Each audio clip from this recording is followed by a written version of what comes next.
The Lord is the only God. The Lord says, listen now, Israel, my servant, my chosen people, the descendants of Jacob. I am the Lord who created you. From the time you were born, I have helped you. Do not be afraid, you are my servant, my chosen people whom I love.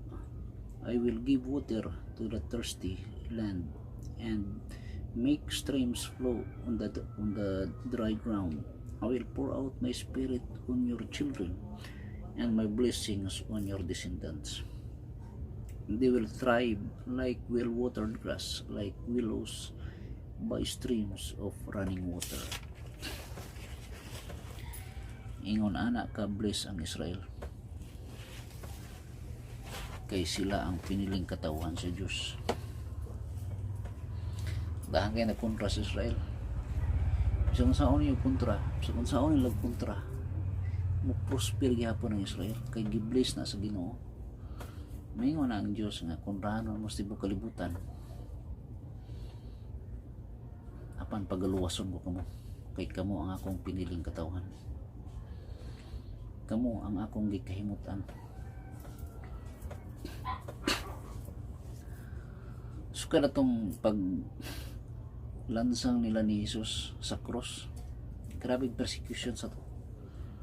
Katong mga kaliwatan na gipang hukman na to sa kamatayon.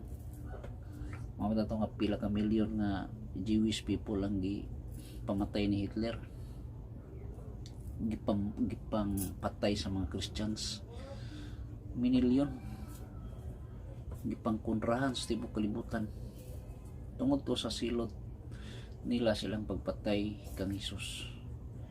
Pero misaad ang Diyos nga magpili siya og 70,000 Israelites nga himuon niyang nasod pag-usab. Mao na sila karon, kay ang Israel karon kuha na sila mga nahabilin sa Holocaust. Mao na sila yung mga survivor, mao na sila yung mga pinili sa Diyos na iyang gilahi, ang 70,000 people. Ingon sa Isaias, iyang tigumon pagbalik gikan sa upat kasulok sa kalibutan. Kaya mga Jewish people sa una, wala na to sila nasod, nagkatibulag to sila sa tibok kalibutan.